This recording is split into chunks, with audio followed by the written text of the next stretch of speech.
The topic of autism is actually, for me, kind of old hat. I've actually been involved in this for 40 years. I was in the psychology department at Stanford and was doing some work with some of the master's degree program people there as an undergraduate, and I've kind of been interested in this to the point in which in my previous life in the academic world I actually did a lot of research on neurodevelopmental abnormalities of the brain, including the neurophysiological abnormalities of the brain, and like mu, come on. That's really low class. You've got to talk about things like sensory evoked potentials and CNV waves and spectral analysis and so on. This has been a huge topic for 40 years. And I would have to say that I'm very cynical about most of it, because over that 40 years, I haven't really seen very much in the way of dramatic benefit in terms of true diagnosis or treatment, more than what we already are doing, which is basically intense stimulation services. And that's what I'm going to try to focus on, is obviously diagnosis and management. What I want to do is really start with the question, what is autism? I think we already are aware that there's no real answer to that question other than what we see. What are the screening tests? It's basically a description of the child.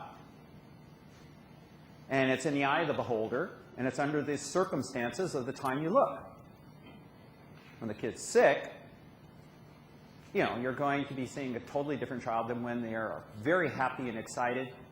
And I remember back when I was a nursery school teacher, the weather that day would often have dramatic impact on the behavior of those children during that day. So a lot of this has to be very, very carefully considered, especially when you're doing a screening in a kind of a noisy, annoying, overstimulating waiting room. Is that going to be valid? Autism, sometimes a classic autism. It's a group of developmental disorders. Now, this material that I'm presenting to you is actually from NIH and the developmental disabilities area. And what I'm trying to do is give you some of the dogma.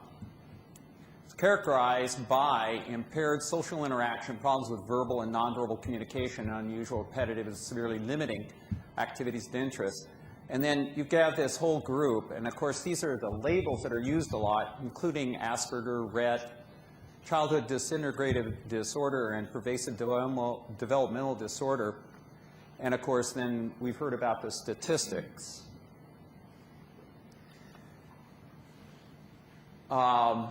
What causes autism? I think what's very, very important to start out with here is that, anybody heard of Bruno Bettelheim? He decided it was the schizophrenic mother and how the mothers created autism in their child. And then good old Bernard Rimland, and I remember back during my old days when we would have intense discussions with him. He was a very, very adamant guy, and he had a child with autism and decided to devote his whole life to this. And he showed how it was present in the newborn. That was obviously a developmental problem. And he has one out, there's no question.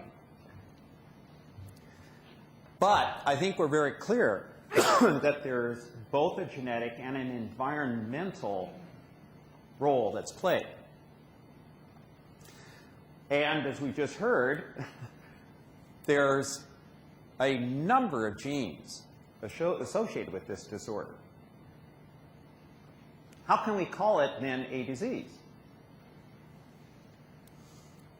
And irregularities in various regions of the brain. We talked about the mirror neurons.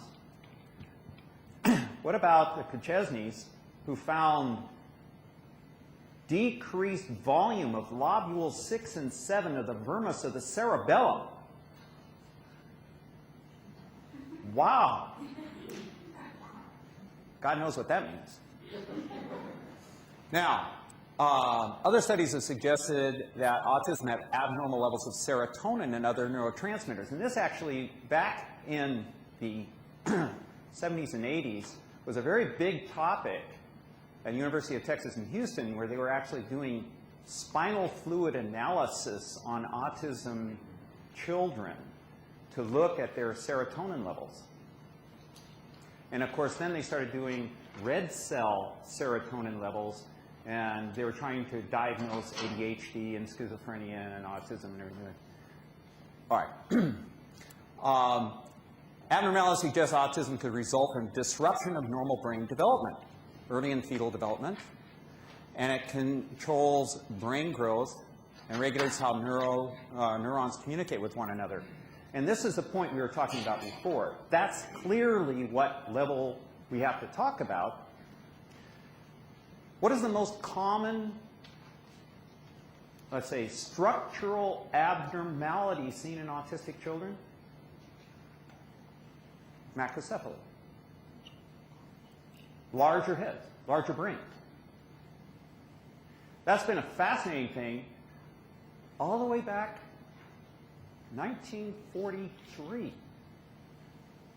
Leo Kanner, the man, used the term autism. He invented the term. And at that time, he described that there are these kids who seem to have big heads and weird behaviors. And one of the fascinating theories, people know about apoptosis. That's a scheduled dropout of unnecessary neurons. And it doesn't take place quite normally in a certain number of children. So what you end up with is a redundancy, excessive neural input, and the connections are too complicated. Maybe that's what causes autism. So it's been a very interesting theory since 1943. And it happens to be the same year that Asperger described older children in a different manner and developed his own disease process. So it's kind of an interesting thing. It's been going on since 1943. Now, I guess this is one of the fascinating bottom lines here is it's preliminary. Deserve more study. There are three distinctive behaviors, and this is the way I like to think of it. I like to think of it in terms of really, okay, let's simplify. I love things in threes. Incredibly useful. Difficulties with social interaction, problems with verbal and nonverbal communication, and repetitive behaviors of narrow obsessive interests. Communication is a very important thing because let's look at an Asperger child. They can talk up a storm, but they don't communicate very well. That's where it becomes very fascinating in terms of the communicating abilities. And that's where it can be very, very interesting in terms of, because they used to say, well, autistic kids don't talk. Well, that's not true. What they can do is jabber talk or talk nonsensically. So it's more, they can't communicate. That ends up being a more important issue. Now, hallmark is social interaction. And this is where this mirror neuron concept comes in. And the most fascinating part of that is really the idea of the perception of a meaning when there is an event taking place.